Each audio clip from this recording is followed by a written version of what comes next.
सभी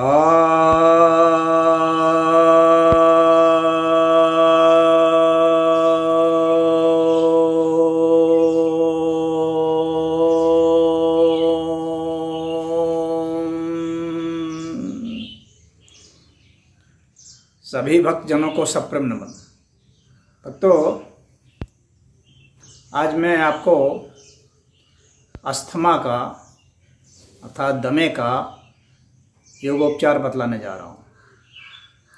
पहले मैं यह बता दूँ कि यह रोग श्वास संबंधित रोग है। इसमें जिन लोगों को निमोनिया हो जाता है उन लोगों को भी इनका इन्फेक्शन हो जाता है, और जो टाइफाइड के भी मरीज होते हैं या टीबी के मरीज होते हैं उन लोग को भी इसको खतरा रहता है दमा हो जाने का। सर्दी, खांसी, जुकाम, बुखार और कोरोना, इन सब से भी दमा हो जाएगा। दमे में सांस फूलती है। अक्सर सर्दी, खांसी, जुकाम हो जाता है, बुखार हो जाता है तो लोग क्या करते हैं कि अंग्रेजी दवा लेते हैं जिससे कफ सूख जाता है, और कफ सूख जाने के कारण वो सांस फिर फूलने लगती है, सांस लेने में परेशानी होती है। और जब आप एस्थलीन पकड़ लेते हैं, जो डॉक्टर पकड़ा देते हैं अक्सर, तो उस एस्थलीन से तो और भी आपका जीना दुभर हो जाएगा। तत्काल तो आपको लगेगा कि आराम हो गया, लेकिन आराम नहीं होता है, वह और ज़्यादा कफ को जमाता चला जाता है और आपके नली में और फेफड़े में पूरे उसकी परत जम जाती है और वो परत सूख जाती है। जब तक वह पिघल करके बाहर नहीं निकलेगी तब तक जो है आपको बिल्कुल भी आराम नहीं हो सकता है, और मरीज तो इतना ज़्यादा परेशान हो जाता है कि उसको लगता है कि इससे अच्छा तो मर जाना है, क्योंकि हर सांस जो आ रही है जा रही है वो उसको उसकी बीमारी का एहसास कराती है। तो यह जो दमे का रोग है, इसका एक कारण यह है कि जो व्यक्ति बहुत ठंडी ठंडी चीज़ों को खाता है, बर्फ़ का पानी पीता है, कोल्ड ड्रिंक पीता है, ठंडे फलों को, खट्टे फलों को खाता है, खट्टी चीज़ में जिसका बहुत लगाव है, ठंडी चीज़ में, वे इसके मरीज हो जाते हैं। जो गर्मी से आकर के एकाएक एसी में चला जाता है या एसी से एकाएक गर्मी में चला जाता है, उसको भी यह हो जाता है। गर्मी से आके एकाएक पानी पी लेना, यह भी बहुत बड़ा कारण है। यानी तापमान का बहुत ज़्यादा जब अंतर होता है तो आपको इन्फेक्शन हो जाता है और सांस की बीमारी बढ़ जाती है। यदि आपने तेल और घी खा लिया और दूध की बनी हुई कोई भी चीज़ ले लिया तो यह और बढ़ जाना है। अमूमन सोचते हैं लोग कि दूध ले लेने से यह ठीक हो जाएगा, लेकिन ऐसा नहीं है, उससे कफ बढ़ता ही है। और कफ सुखाने की भी आप ले ही रहे हैं तो वह कफ बना और वहाँ सूखा तो उसकी परत दर परत और बढ़ती चली जाएगी। कुछ लोग उसमें दूध में हल्दी डाल लेते हैं और सोचते हैं कि यह जो है ठीक करेगा, लेकिन ऐसा नहीं है। दूध में भी बहुत ताकत होती है, वह कफ बनाता ही बनाता है। हल्दी डाल देंगे तो थोड़ा कफ कम बनेगा, बस बात इतनी है, लेकिन वो बनेगा ही बनेगा। तो सबसे अच्छा यही है कि आप इन सब चीज़ों से परहेज करें। डेयरी प्रोडक्ट्स जितने हैं उन सबसे परहेज करें। आपके लिए गुड़ अच्छा है, शहद अच्छा है, शहद आप जितना खा सकें उतना बढ़िया है। तो इस चीज़ का आप ध्यान दें। और बहुत ज़्यादा जो लोग बहुत सुबह सुबह उठते हैं और उठ करके जाके ठंडे पानी में नहाते हैं, उनको भी ये दिक्कत होती है। सुबह उठ के जो लोग टहलते हैं उनको भी दिक्कत होती है। जिनको सांस की बीमारी है उनको जब धूप निकले तभी टहलना चाहिए, उनको सदैव धूप का सेवन करना चाहिए। कोहरे में या ठंडे में इन सब से उनको लगातार बचाव करना चाहिए। जहाँ तेज़ हवा चलती हो, तेज़ पंखा चल रहा हो, वहाँ पर भी उन्हें नहीं जाना चाहिए। धूल और धुएं से बचना चाहिए। इस चीज़ का ध्यान रखें। फ्रिज की कोई भी चीज़ नहीं खानी चाहिए, कोई भी बासी चीज़ हो उसे नहीं खानी चाहिए, और जो फास्ट फूड है उसको बिल्कुल भी नहीं छूना चाहिए। तो काफ़ी परहेज से अगर आप रहेंगे तो सफल होंगे। अब इसके बाद जो है मैं आपको बताऊं कि कुछ आपके लिए औषधि बता देता हूं। आयुर्वेद का प्रिपरेशन आप कर लेंगे, क्योंकि बाज़ार में जो चीज़ें मिलती हैं उस पर तो बहुत भरोसा नहीं कर सकते हम। तो आपके लिए औषधि का मैं नुस्खा लेकर के आया हूँ, आप इस नुस्खा को बना लेंगे। इसके बाद मैं फिर योग की बात बताऊँगा। तो जो नुस्खा है उसको मैं पढ़ दे रहा हूँ, फिर मैं इसमें लिख भी दूँगा।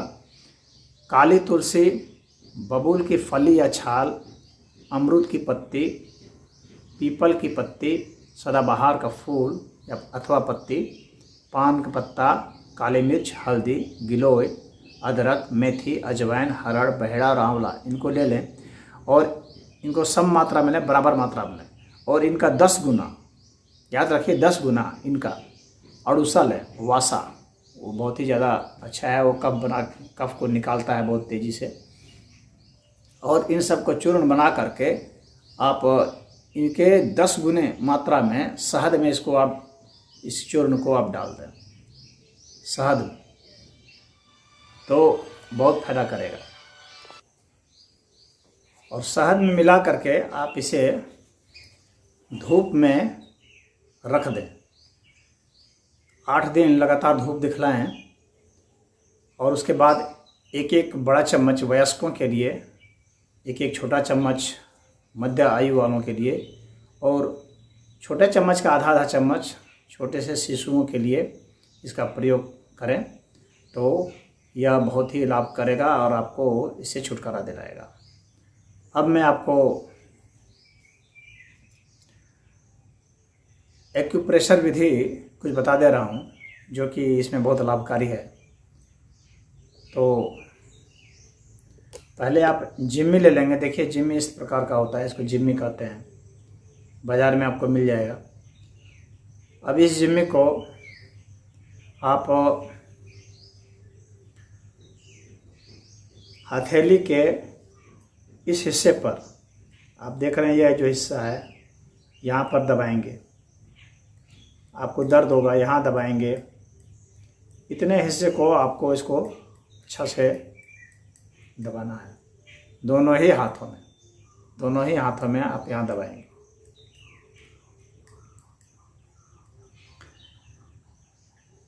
और पीठ में आपको मालिश करानी है, ठीक गर्दन और बीच पीठ जो है इसके बीच में आपको मालिश करानी है, नीचे से ऊपर की ओर। प्रतिदिन सुबह, दोपहर, शाम 10-10 मिनट। और मालिश के लिए आप सरसों का तेल ले लीजिए, बहुत ही अच्छा है। उसमें हल्दी है, काली मिर्च है, अजवाइन है, अदरक है, यह सब आप, जायफल है, जावित्री है, इसको आप उसमें मिला सकते हैं। और उसमें जब पका लेंगे तो उससे आप मालिश करेंगे।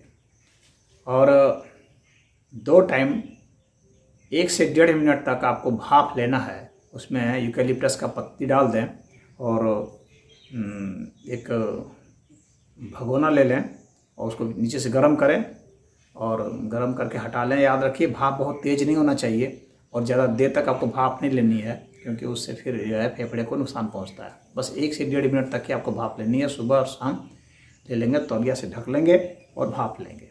यह काम आपको करना है। अब इसके बाद मैं आपको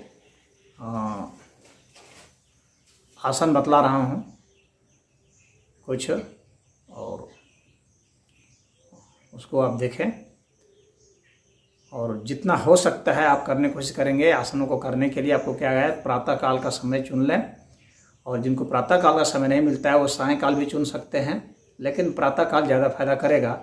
और करने के पहले आप शौच क्रिया से निवृत्त हो लेंगे, अर्थात खाली पेट हो करके, और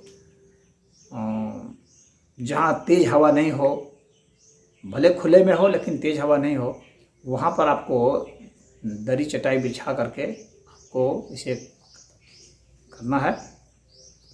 ढीले ढाले कपड़े पहन करके करेंगे।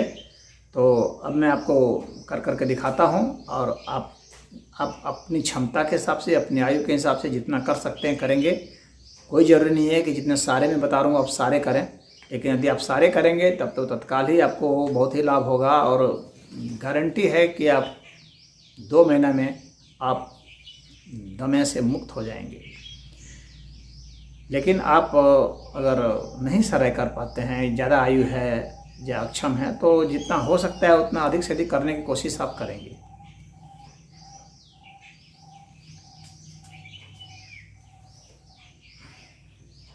तो सबसे पहले मैं आपको दिखला रहा हूँ, चक्रासन करना है। देखिए,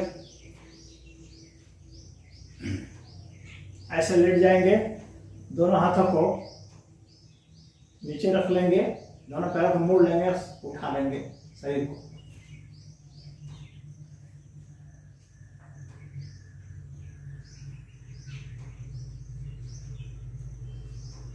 आपको 1 मिनट से 3 मिनट तक इसे करना है।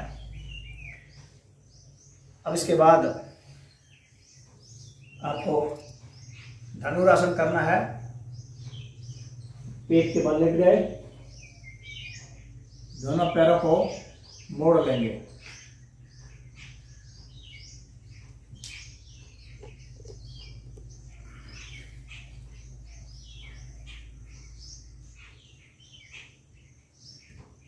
हाथ से पकड़ लेंगे और पैर की ताकत से हाथ को खींचेंगे, ऊपर देखेंगे 1 से 3 मिनट। सर्पासन, दोनों हाथों को सामने रख लिए और ऊपर की ओर देखेंगे। इसको द्विहस्त भुजंगासन भी करते हैं। दोनों पैरों को सीधा भी रख सकते हैं। 1 से 3 मिनट। घुटने के ऊपर खड़े हो जाएंगे, उष्ट्रासन। कमर को विपरीत दिशा में धकेलेंगे इधर और दोनों हाथों से पकड़ लेंगे टखने को। पीछे दृष्टि रहेगी 1 से 3 मिनट।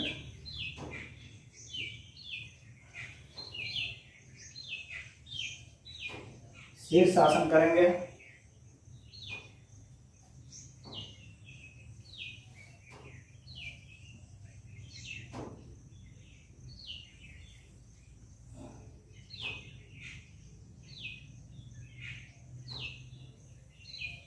एक से 3 मिनट।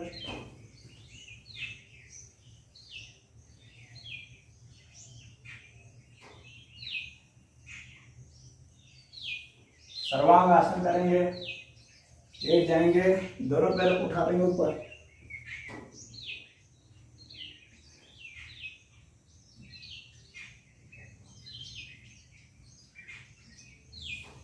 एक से 3 मिनट। अश्व संचालन आसन। एक पैर को बाहर करके पीछे ले गए, दोनों हाथों को पीछे देखेंगे, पैर को बदल लेंगे। 1 से 3 मिनट करेंगे।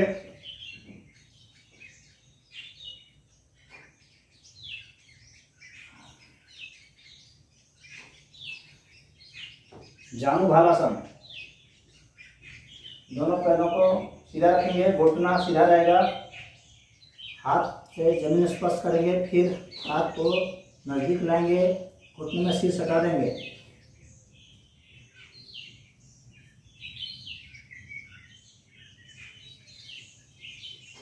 एक से 3 मिनट तक करेंगे। हलासन,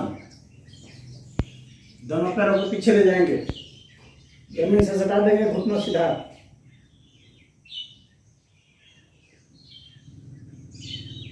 एक से 3 मिनट।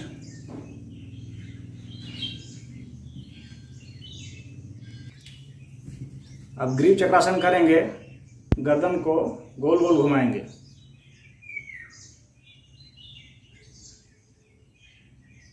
दस बार ऐसे, 10 बार विपरीत। ग्रीव चक्रासन। कंठ शूलासन करेंगे। ये जो दोनों अंगूठा है इसको ठीक यहाँ कंठ पर लगा देंगे और ये जो नली है, श्वास की नली और भोजन की नली, इस नली को दबाएंगे और दबाकर छेड़ेंगे।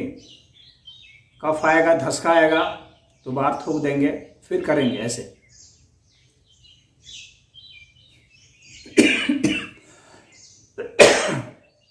देख रहे हैं, इस तरह से धक्का आपको आएगा।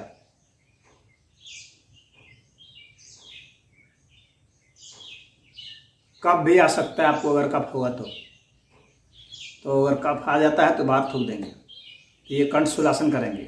इसके बाद है सुप्त वज्रासन। देखिए, ऐसे बैठ गए। इसकी दो स्थितियां हैं। पहले आसान वाला देख लेते हैं। एड़ी के ऊपर बैठेंगे और सिर को पीछे कर लेंगे।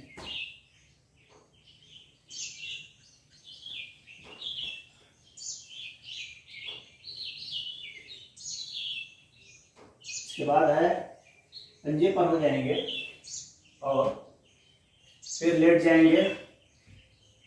सिर के बल हो गए, घुटने जमीन पर रहेगा और हाथों को जांघ के ऊपर रख लेंगे।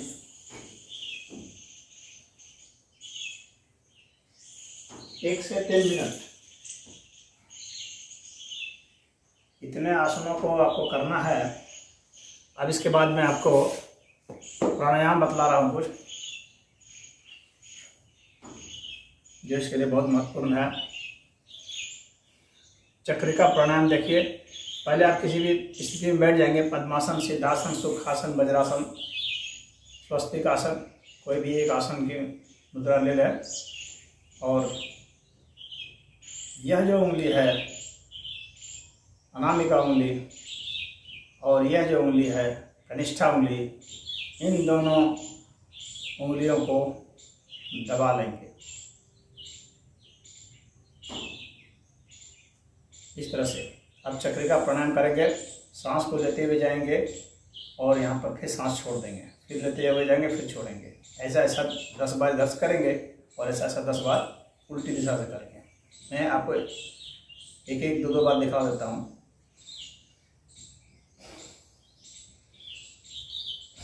इस तरह से, फिर इधर से।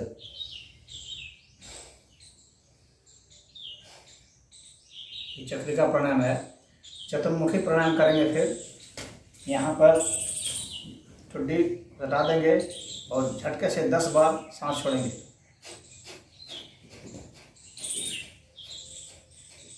फिर इधर 10 बार, फिर पीछे,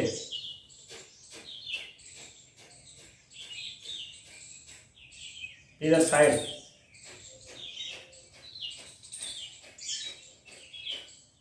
फिर यहाँ,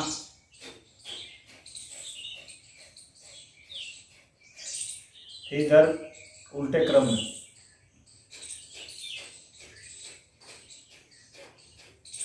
फिर पीछे,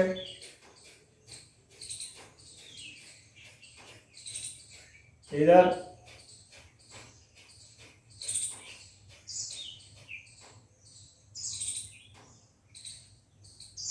इस तरह से ये क्रम हुआ। अब इसके बाद कपालभाति प्राणायाम करेंगे। यानी नाभि की ताकत से आपको सांस झटके से छोड़ना है और इसे 108 बार करना है।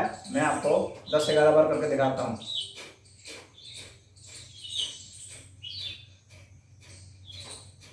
इस तरह से करेंगे, लेकिन आप भी धीरे धीरे अभ्यास बढ़ाएंगे। ये नहीं कि पहले ही दिन आपको 108 बार नहीं करना है, धीरे धीरे धीरे बढ़ाना है। यानी 10 बार, फिर 12 बार, 14 बार, इस तरह से क्रमशः बढ़ाएंगे। एकाएक जोर नहीं पड़ना चाहिए फेफड़े पर।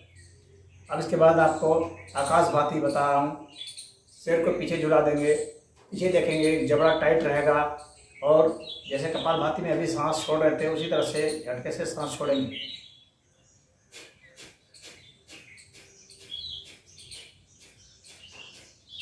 इस तरह से 108 बार करना है। मैंने आपको 10 बार करके दिखाया।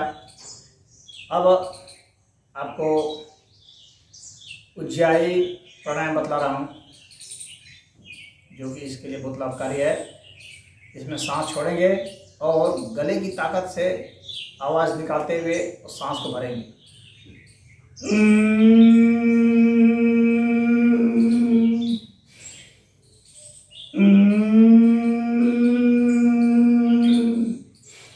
इस तरह से करेंगे 10 बार। अब इसके बाद भ्रामरी प्राणायाम करेंगे। सांस को छोड़ते समय आवाज़ निकालेंगे नाक से गुनगुनाते हुए 10 बार।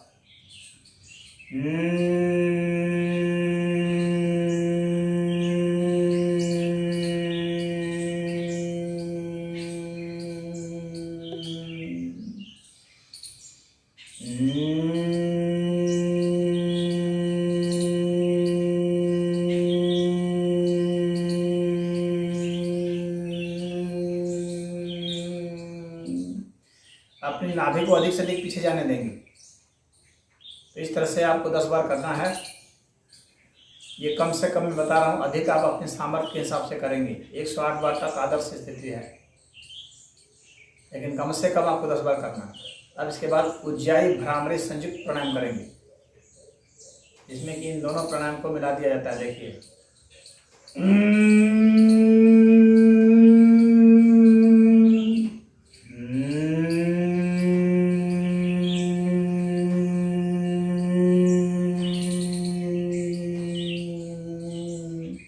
यानी श्वास लेते समय भी आवाज आएगी और श्वास छोड़ते समय भी आवाज आएगी, प्रश्वास में भी आवाज आएगी।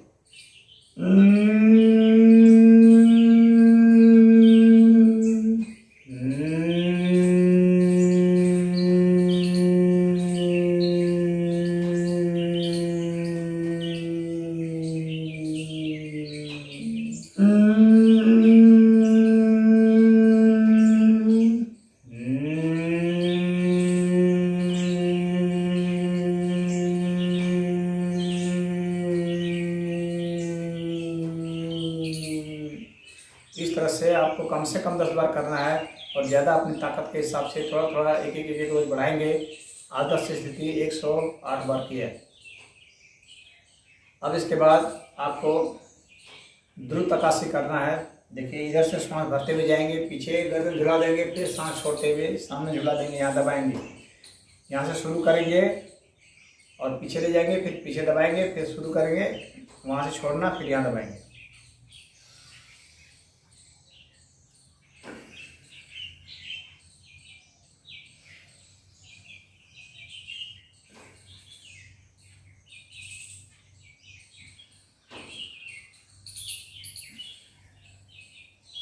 इस तरह से करना है आपको कम से कम 10 बार, और अधिक से अधिक 108 बार तक आपकी शक्ति के अनुसार। 108 बार में आप पूरा सिद्ध हो जाते हैं। अब इसके बाद उज्जाई भ्रामरी द्रुत आकाशी संयुक्त प्राणायाम करेंगे। थोड़ा कठिन है यह। देखिए, इसमें श्वास भरते हुए जाएंगे और गुनगुनाते हुए जाएंगे और पीछे चले जाएंगे, फिर सांस छोड़ते हुए आएंगे, गुनगुनाते हुए आएंगे और यहाँ सामने दबाएंगे।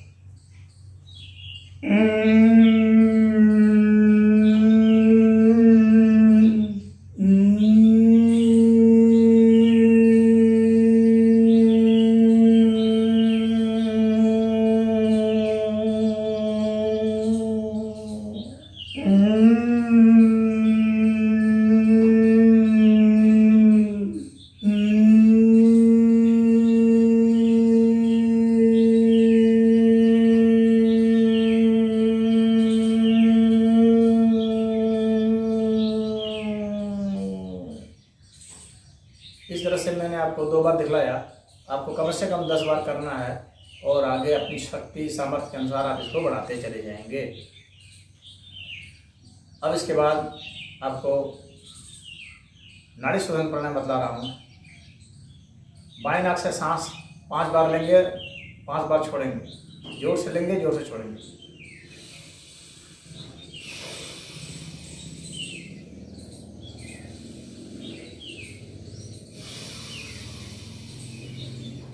इस तरह से इसी क्रिया को दाएं नाक से करेंगे 5 बार। जोर से लेंगे, जोर से छोड़ेंगे। मैं 2 बार करके दिखा रहा हूँ।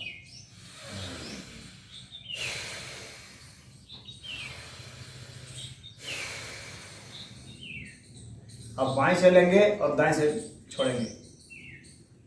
आपको 10 बार करना है या 5 बार तो कम से कम करेंगे। मैं 2 बार करके दिखा रहा हूँ।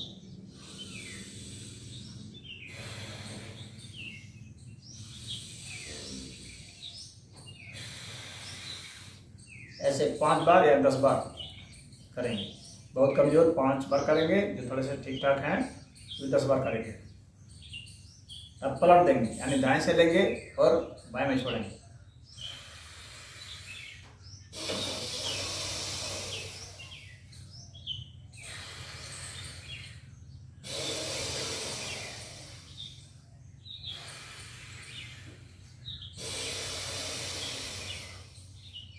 इस तरह से करेंगे। अब इसके बाद बाएं से लेंगे और दाएं में छोड़ेंगे, और तत्काल ही दाएं से लेंगे और बाएं में छोड़ेंगे, और उसकी गिनती 1 होगी। और वैसा वैसा कमजोर लोग 5 बार और थोड़े मजबूत लोग हैं वो 10 बार करेंगे।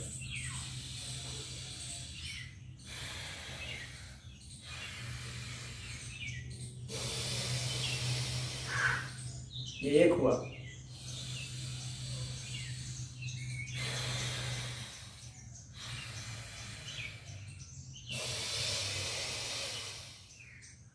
दो हुआ। इस तरह से इसको करेंगे। अब इसके बाद भस्त्रिका प्राणायाम बतलाता हूँ, 2 विधियों से किया जाता है। अब देखिए, हाथ को ऊपर उठा लेंगे और झटके से सांस छोड़ेंगे और दोनों हाथ यहाँ टकराएंगे इस तरह से।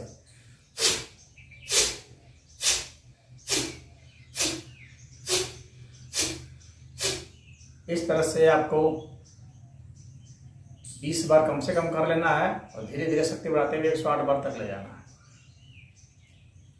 दूसरी विधि आपको बता रहा हूँ कि आपको 9 बार सांस जोर से लेना है, छोड़ना है बाएं नाक से, और उसके बाद सांस को भर लेना है, रोक देना है, फिर उसी नाक से सांस को छोड़ देना है।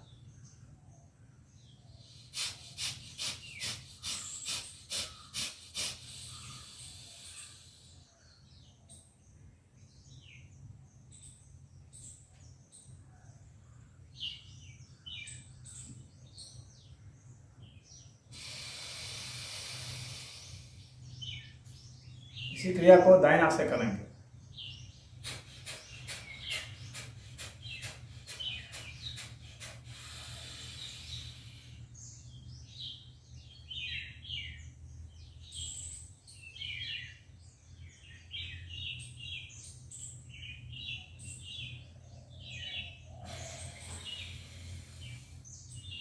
इस तरह से मैंने एक एक बार करके दिखाया, आपको कम से कम 5-5 बार करना है।